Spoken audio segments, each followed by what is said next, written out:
जम्बूद्वीपे भरतखंडे आर्यावर्ते भारतवर्षे। जम्बू टॉक्स देखने वाले हमारे सभी दर्शकों का बहुत बहुत स्वागत, अभिनंदन। मैं हूं आपके साथ निधीश गोयल, करता हूं आप सभी का यथोचित अभिवादन। देखिए, यूं तो हर एक क्रिएटर के लिए अपना हर एक वीडियो बहुत महत्वपूर्ण होता है। वो हर एक वीडियो के लिए कह भी सकता है कि आप इसे पूरा देखिएगा, लेकिन आज मैं आपको जरूर कहता हूं कि इस वीडियो को पूरा जरूर देखिएगा। ये बहुत काम का है, बहुत महत्वपूर्ण है। पॉइंट की बात यह है, केंद्र में वो बात है जो बिहार में पीएफआई के जो एक्टिविस्ट हैं पकड़े गए हैं, जिन्होंने ये कहा कि 2047 तक भारत को गजवाए हिंद वाली बात, भारत के इस्लामीकरण की बात, उनके इनसाइडर डॉक्यूमेंट्स वहां पर मिले हैं। अब देखिए, दो बातें आती हैं, भारत का गजवा हिंद करना यानी कि पूरे भारत का इस्लामीकरण करना, या फिर दूसरी बात, भारत को एक बार फिर से उसी विभाजन की स्थिति में लाना जिस विभाजन की स्थिति में भारत को 1947 में लेकर के आया गया था, यानी कि धार्मिक आधार पर भारत का विभाजन कर दिया गया था। भारत के ऊपर चीन भी है, पाकिस्तान भी है, और भी बहुत सारी विदेशी शक्तियां हैं जिनके कारण से भारत को खतरा है। लेकिन अगर हम बात करें भारत के अंदर एक सबसे बड़े खतरे की, जिसकी ओर जब भी हम बात करते हैं तो बात कुछ और निकल के सामने आती है, जिसके बारे में मैं आपको बताऊंगा। लेकिन वो खतरा है भारत में बढ़ता हुआ धार्मिक जनसंख्या असंतुलन, यानी कि रिलीजियस डेमोग्राफी चेंजेस। अगर हम खास तौर पे इसके बारे में बहुत क्लियरली बात करें, हिंदू आबादी और मुस्लिम आबादी। बिकॉज अगर हम जैन आबादी की बात करें, सिख आबादी की बात करें या बौद्ध आबादी की बात करें, तो वो तो नगण्य के बराबर है, और उनका आबादी में हिस्सा 1947 के बाद से जितने सेंसस हुए हैं, आबादी में उनका हिस्सा लगातार बढ़ा है। अगर हम प्रतिशत के हिसाब से देखेंगे तो योगी आदित्यनाथ जी, उत्तर प्रदेश के मुख्यमंत्री, उन्होंने कुछ समय पहले ही इसी के बारे में एक अपना स्टेटमेंट भी दिया था, एक बयान दिया था कि ये जो है वो बड़ा खतरा है, धार्मिक जनसंख्या असंतुलन। उसमें उन्होंने मजहबी शब्द को भी जोड़ दिया था, जिसके बाद में काफी बवाल मिटा और कटा। और ये भी कहा जाता है कि भाई इसके एक तर्क दिए जाते हैं कि अगर मुस्लिमों की आबादी स्वाभाविक रूप से बढ़ रही है, बढ़ भी रही है, तो इसमें समस्या क्या है। और दूसरी ये कहा जाता है कि बढ़ने की रफ्तार है वो जरा कम हुई है, इसलिए जनसंख्या के एक नियंत्रण कानून जैसे किसी भी कानून की आवश्यकता नहीं है। ये केवल और केवल इसी कारण से ये तर्क दिए जाते हैं। अब इस बात को सही तरीके से समझिएगा, जो मैंने कहा कि चीन, पाकिस्तान, बाहर के जितने विदेश, उन सबसे बड़ा खतरा ये है। अपने अगले पिछले कुछ 100 सालों की अगर हम बात करें, तो भारत के लिए सबसे बड़ी समस्या का साल रहा है। उसमें फूल भी खिला है तो कांटे भी आए हैं। वो है 1947, जिसे हम आजादी के नाम से जानते हैं, आजादी के साल के नाम से जानते हैं। आज हम 2022 में बैठे हैं और आजादी के अमृत महोत्सव की बात कर रहे हैं। तो ध्यान रखिएगा, अमृत महोत्सव जब होता है, अमृत निकलता है, लेकिन उससे पहले विष निकलता है, और विष का पान करना पड़ता है, और वो किसी न किसी नीलकंठ को करना पड़ता है। हमें देखना पड़ेगा कि हमारे अंदर का वो नीलकंठ कौन है, और हम में से हर व्यक्ति हर हर महादेव की बात कौन कौन कैसे कैसे कर सकता है। उसी 1947 में भारत का विभाजन भी हुआ। मां भारती के दोनों बाजू जो है, दोनों हाथ जो है वो काट डाले गए। इधर पाकिस्तान बनता है, पूर्वी पाकिस्तान बनता है, इधर पश्चिमी पाकिस्तान बनता है, यानी कि बाद में जो एक जगह बांग्लादेश बन जाती है, इधर पाकिस्तान हो जाता है। नीचे श्रीलंका भी कटा था, उधर से भूटान भी कटा था, इधर से अफगानिस्तान भी कटा था। ये सब कुछ भारत के यहाँ से चला गया था। क्यों चला गया था, किस कारण से चला गया था, उस बात को समझिएगा।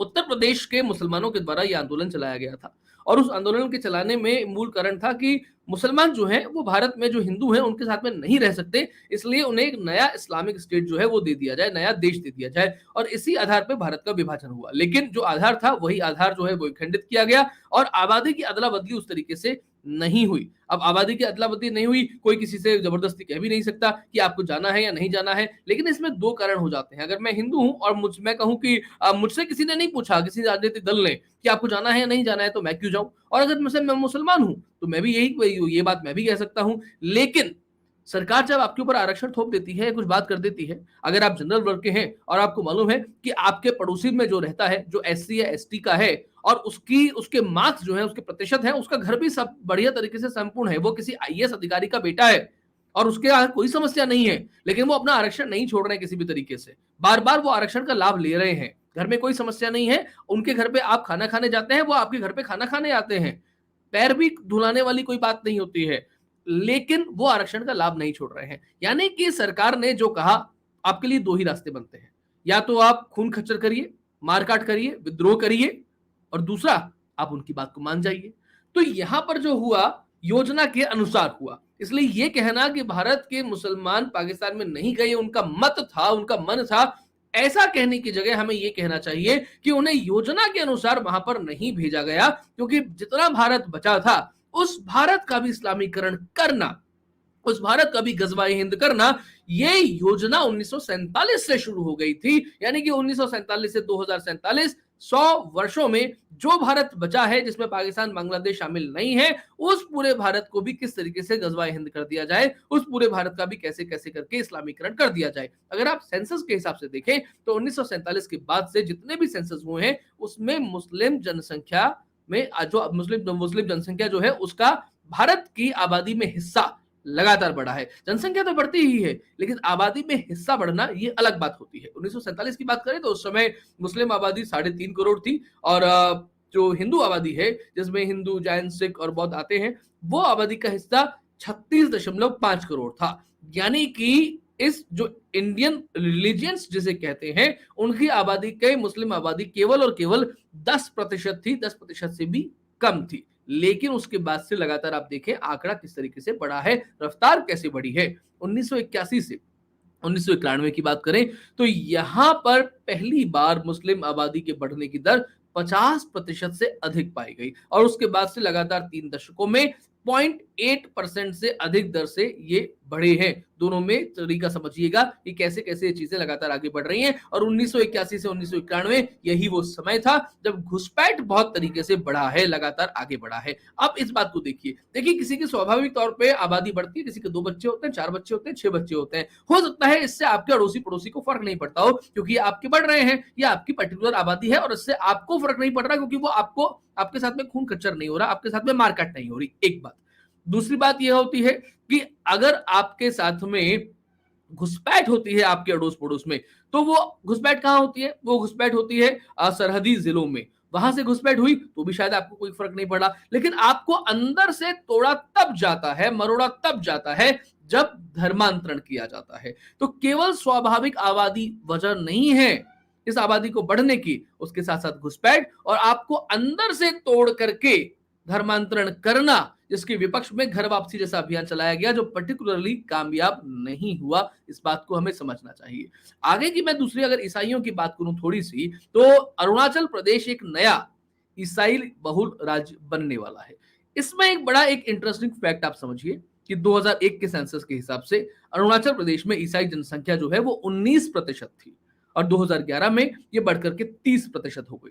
अब आप सोचिएगा, वहां तो घुसपैठ भी नहीं हुई होगी। घुसपैठ इसलिए नहीं हुई होगी क्योंकि जो बांग्लादेश से आने वाले हैं वो तो अक्सर डेफिनेटली मुस्लिम ही होंगे, तो घुसपैठ में मुस्लिम लोग जो आएंगे तो वो मुस्लिम होंगे, तो वो ईसाई कैसे हो जाएंगे? यानी कि मतांतरण का धंधा पूरे तरीके से चला। स्वाभाविक आबादी के तरीके से तो आप 19% से 30% नहीं हो सकते थे, और 2021 के सेंसस की जब बात करेंगे तो वो कितनी हो जाएगी, उसी के अनुसार मैं बोल रहा हूं आपसे कि अरुणाचल प्रदेश एक नया ईसाई बहुल राज्य बनने की ओर अग्रसर है, बनने जा रहा है। अब आप इस बात को यहां पर यह भी समझिएगा कि 1998 में सोनिया गांधी कांग्रेस की अध्यक्षा बनती है, 2004 में सोनिया सरकार आती है, और 2004 से लेकर के 2014 तक वो चलती है। और यही वो समय था जब भारत में मतांतरण का धंधा खूब फला फूला, खूब फंडिंग आई, जिस फंडिंग को लगातार तरीके से कम करने की, उसकी नाल जो है वो काटने की कोशिश मोदी सरकार पिछले 8 साल से कर रही है, लेकिन अभी भी उसमें पूरे तरीके से सफल नहीं हो पाई है। ग्रीन पीस फाउंडेशन जैसे जब एनजीओ होते हैं उनको बंद किया जाता है, उनको रोकने की कोशिश की जाती है, तो कितने सारे एक्टिविस्ट, चाहे वो प्रशांत भूषण हो या कोई और, वो खड़े होते हैं। क्यों खड़े होते हैं? क्योंकि आप उनकी दुखती नस को जो है वो दबा रहे हैं। तो यहां पर इसके अलावा एक और पॉइंट आता है, क्रिप्टो क्रिश्चियन, यानी कि वो आदिवासी और दलित जिन्हें आरक्षण का पूरा पूरा लाभ मिलता है, और ईसाई मिशनरी उनसे ये कहते हैं कि आप जो है वो कागजों में आदिवासी और दलित बनिए, और जो सरकार से आपको लाभ मिलता है वो आप लगातार लाभ जो है वो लीजिए, लेकिन आप काम सारा ईसाई मत के अनुसार कीजिए, और उसके लिए हम जो आपको फायदे देंगे वो 3 तरीके के फायदे देंगे। पहला, हम आपको आर्थिक प्रलोभन देंगे, यानी कि आपको पैसा देंगे। दूसरा, आपके बच्चों का ईसाई मिशनरी स्कूल्स में एडमिशन देंगे, यानी कि आप सोच लीजिए, बड़े फख्र से कुछ लोग कह देते हैं कि मेरा बेटा कॉन्वेंट स्कूल में पढ़ता है, सेंट जेवियर्स में पढ़ता है, सेंट फ्रांसिस में पढ़ता है। वो फक्र के साथ में कहते हैं कि मैंने तो कॉन्वेंट स्कूल से पढ़ाई की है, इसलिए मेरी इंग्लिश तो फिर मेरा आप समझते ही होंगे कि how do I grown up, right? So तीसरा पॉइंट होता है कि उनकी संस्थाओं के द्वारा चलाए गए हॉस्पिटल्स में उनका तकरीबन फ्री या फिर बहुत सस्ता इलाज, ये 3 पर्टिकुलर प्रलोभन उनके साथ में दिए जाते हैं। राइस बैग वगैरह तो बहुत छोटी छोटी बातें हैं। ये इस पर संघ ने, हालांकि राष्ट्रीय स्वयंसेवक संघ ने काफी काम किया, लेकिन फिर भी बहुत सारा काम करना अभी बाकी है। पंजाब में क्या काम हुआ ये तो आप सब समझते हैं। पंजाब में जो चीजें हुई हैं, उड़ता पंजाब कैसे हुआ है और ईसाई मत में कैसे सिखों को घुसाने की कोशिश की गई है, इसके बारे में सबको पता था, सिवाय एसजीपीसी के, यानी कि सिख गुरुद्वारा प्रबंधक कमेटी के, जिसकी नींद अब जाकर के खुली है। इस बात को आप ऐसे भी समझिएगा कि हमारी समस्या क्या है। हमारी समस्या ये है कि शायद सनातन धर्म का सिपाही आज तक भी उस तरीके से अपनी निद्रा से जागा नहीं है। अगर जाग जाता तो 11 नवंबर 2004 की घटना ना होती। 11 नवंबर 2004 को क्या हुआ था मैं आपको बता देता हूं। कांची कामकोटि शंकराचार्य, जो उस पीठ के शंकराचार्य हैं, नाम जयेंद्र सरस्वती। मेरे पास में एडिटिंग में अभी फोटोज वगैरह डालने की सुविधा नहीं है, इसलिए नहीं दे पा रहा हूं। गूगल पे सर्च कीजिएगा जयेंद्र सरस्वती, नवंबर 2004, किस तरीके से दीपावली से केवल एक दिन पहले उन्हें उठाया गया था। मैं वाकई में ये बात कह रहा हूं कि उन्हें उठाया गया था चोरों की तरीके से। किस तरीके से उन्हें उठाया गया था? कांची कामकोटि के शंकराचार्य, यानी कि हिंदू धर्म के सबसे सर्वाधिक प्रतिष्ठित संत को उठाया गया हत्या के एक झूठे इल्जाम में, और केवल 1-2 दिन, 5 दिन, 6 महीना, साल भर नहीं, सालों तक उस जेलों में वो सड़े और उसके बाद में वो किसी तरीके से बाहर निकल करके आए। कितना विद्रोह हुआ, सड़कों पर कितना विद्रोह हुआ। तमिलनाडु में जहां पर ये हुआ उसको तो छोड़ दीजिए, उसके अलावा बाहर भी कितनी घटनाएं हुई, ये हम और आपको ठीक तरीके से जानना चाहिए। यहां पर हम लोगों को जिस तरीके की बात समझ में आती है, तो बस इतना समझ लीजिए कि हमें मज़ारों पर जाना है, हमें दरगाहों पर जाना है, क्योंकि हमारी आस्था तब खंडित हो जाती है जब हम सोचते हैं कि हमारी समस्या है और समस्या यहाँ से दूर नहीं हो रही, तो क्या पता वहाँ से दूर हो जाए। लेकिन शायद ये हमारी आस्था की परेशानी है, हमें अपनी आस्था पे पूरे तरीके से विश्वास नहीं है, और उस विश्वास कम होने के कारण से ना जयेंद्र सरस्वती की गिरफ्तारी पर हम उतना विद्रोह कर पाते हैं, और जब किसी मज़ार और दरगाह पर जाते हैं तो पैसा चढ़ाने से भी, फूल चढ़ाने से भी, चद्दर चढ़ाने से भी हमें बहुत खास ऐतराज नहीं होता है। और इसी ऐतराज नहीं होने का कारण है कि सेकुलरिज्म प्लस मुस्लिम तुष्टिकरण ने देश का कवाड़ा किया। और ये जो रिलीजियस डेमोग्राफी चेंजेस है, इसीलिए मैं कहता हूं कि ये केवल किसकी आबादी घट रही है, किसकी आबादी बढ़ रही है, ये केवल उतना मुद्दा नहीं है, बल्कि ये देश की अखंडता और एकता को तोड़ने का मुद्दा है। इसके कारण से एक बार फिर से इस देश में 1947 के हालात पैदा होंगे, और इस देश का एक बार फिर से विभाजन पूरे तरीके से तय है। या तो 2 चीजें होंगी, या तो विभाजन होगा और या फिर भारत का पूरे तरीके से इस्लामीकरण होगा। और अगर हम में से कुछ लोग ये सोचते हैं कि शुतुरमुर्ग की तरीके से धरती में अपनी गर्दन गड़ा दी जाए और उसके बाद में हम सोच रहे हैं कि तूफान निकल जाएगा, तो ये इतनी अच्छी बात नहीं है। हालांकि हम लोग ये, इसीलिए मैंने कई बार वीडियोस में कहा है कि 2022 में और 2023 में भारत में बहुत ध्यान देने की आवश्यकता है। यहाँ पर बहुत कुछ गड़बड़ियां हो सकती हैं, क्योंकि 2024 के चुनावों के बाद में और खासतौर पे 2025 में राष्ट्रीय स्वयंसेवक संघ के 100 वर्ष होने के बाद में, शायद ऐसा मेरी आत्मा कहती है कि हिंदुत्व विल बी अनस्टॉपेबल। इसको मैं कई बार कह चुका हूं, और उसके बाद में हिंदुत्व को रोकना आसान नहीं हो पाएगा। और उसके बाद में हो सकता है कि 2034 तक भारत अखंड केवल हिंदू राष्ट्र ना बने, बल्कि अखंड जम्बू द्वीप का जो हमारा स्वप्न है, पुनश्च जम्बू द्वीप की जो हम बात करते हैं, यह स्वप्न भी साकार हो जाए। लेकिन उसके लिए 2022 और 23 बहुत जरूरी है। लेकिन हमें उस निद्रा से थोड़ा जागना होगा और काम करना पड़ेगा।